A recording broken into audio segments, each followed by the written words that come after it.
Hello, everybody. My name is Benjamin Bloom. This is the Benjamin Bloom Football Show, and we are at half time. It is Stoke 1, Brentford 0. Cat well and truly amongst pigeons in the automatic promotion race here.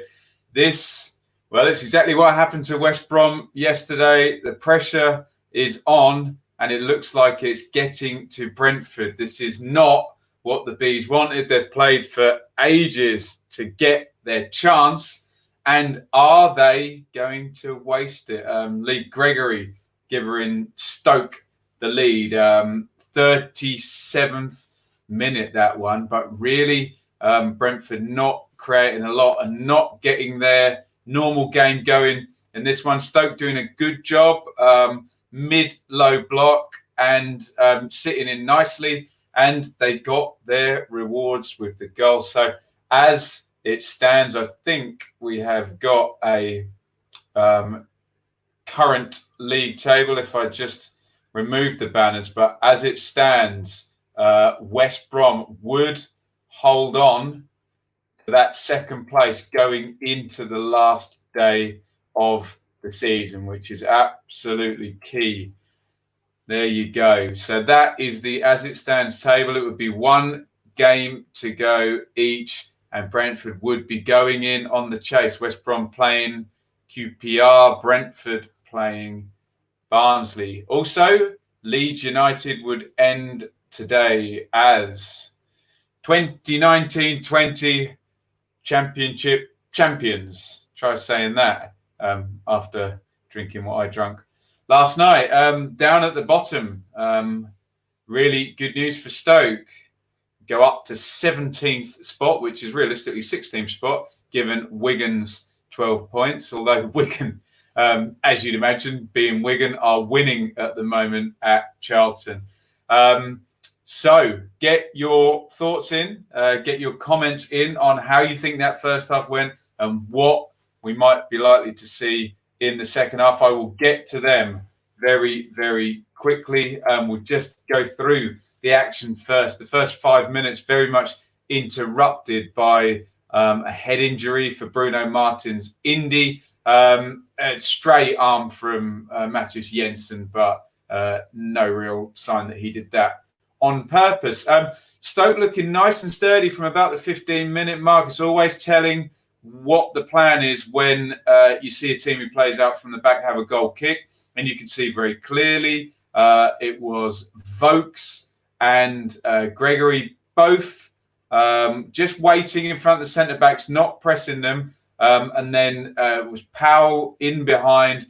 Very solid looking system, all moving across together, and this business of playing either into Norgard where Powell is, and then out to Henry and Dalsgaard, could not get that going. And what was happening was Benrahma himself, you'd want him to be receiving the ball further up, was having to come short and get it. However, he's a very good player, and he creates Brentford's best opening there. He's just shuffled in. He's going to do one of those lovely, lazy chip balls. Look on the far post. There is Brian Mbeumo with his arm up. He floats it across. And unfortunately for Mbeumo, it's just a difficult one to judge. You can see he goes with his head in the end. I don't think Mbeumo could quite figure out whether he was sprinting in and trying to hit that on the volley, whether he was going to let it bounce and chest or what have you. Ends up kind of running in and having to crouch down to head it, and Davis is behind it to make the save. Benrahma in the 10 here slips Jensen to the byline on 19. Watkins up, tricky header, half chance really. Smith down the right, crosses in, and Vokes headed over. And then on 29, a pretty solid penalty shout for the Bees. The free kick goes in from the left-hand side, curling in. Pinnock tries to run past Bruno Martins, Indy, who puts a hand on his shoulder. You think, is Pinnock going to dive here? And then you see he grabs a bit of the shirt and pulls. I think if that gets seen, that's a penalty. And again, we'll do our normal comment here. If that's in the Premier League, it's a penalty because VAR would likely pick it up as a clear and obvious mistake. in the Championship. They don't have the help. No penalty there. If the ref doesn't see it, the ref doesn't see it, especially in a crowd scene with everybody moving in. So would be probably harsh to have a pop at the officials. But again, the system says in the Premier League that would have got picked up by the VAR. And then we get to the goal on 37 minutes. It's actually quite decent in terms of the ball in, the flick, and then the lay back. It goes in from the right-hand side initially. Vokes in the centre has already flicked that on. And you can see James McLean has the ball. It's very neat and tidy. Vokes knows where McLean is. McLean is a good player. He controls it. He's going to lay it back to Klukas, who's very good technically with that left foot.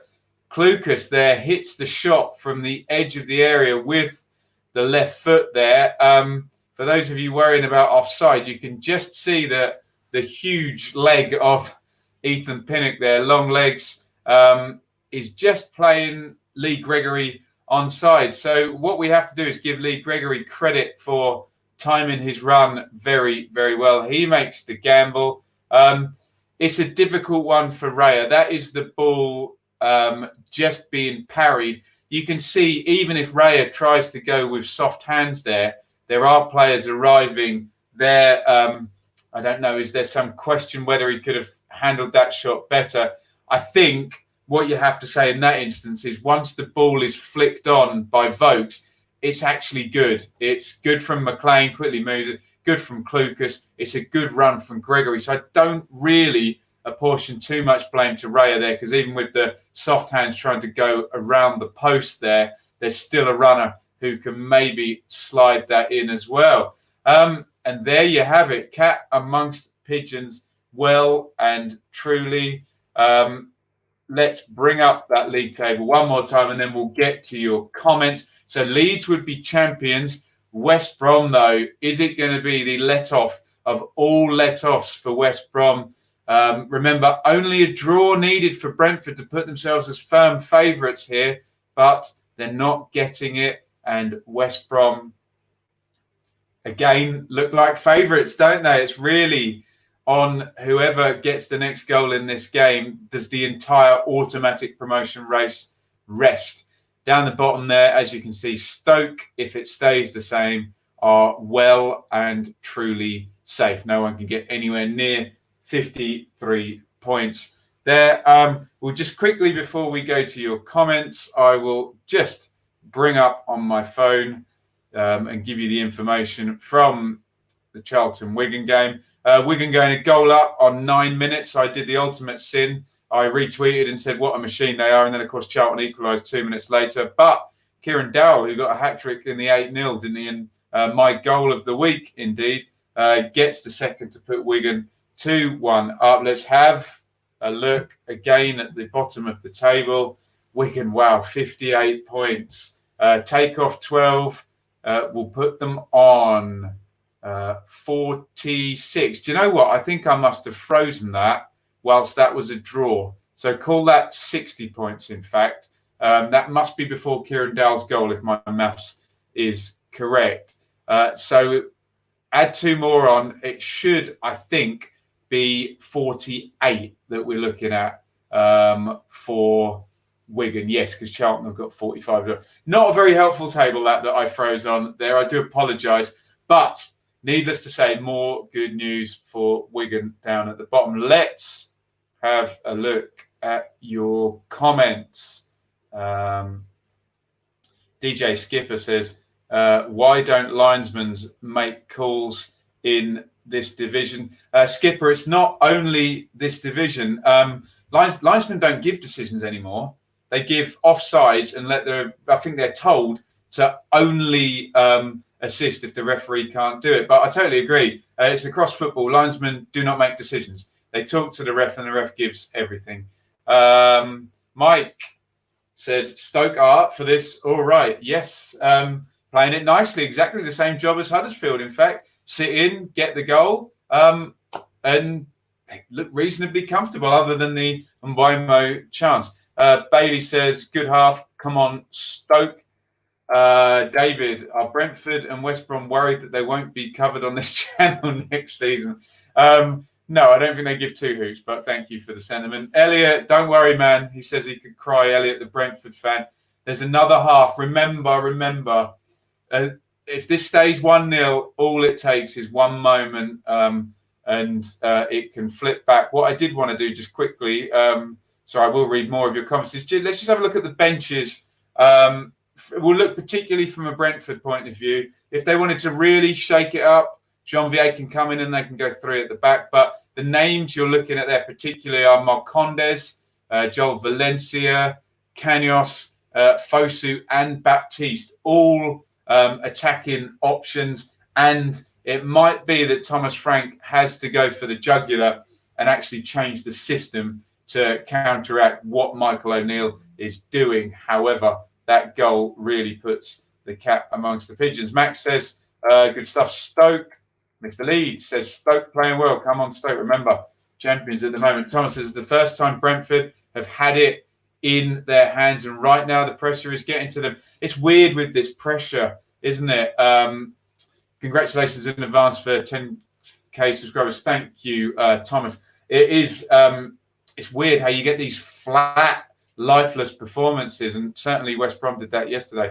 Paul says, offside. I think we can debunk that with the screenshot, Paul, which would be that one. And you can see Ethan Pinnock's left foot. And we know what offside is like now. It is literally millimetres, but I think that clears that up. Lee Gregory made a good run and was onside. Very nervy from Brentford, but they can still get something if they regain focus. 2-0 and probably out of reach. Yes.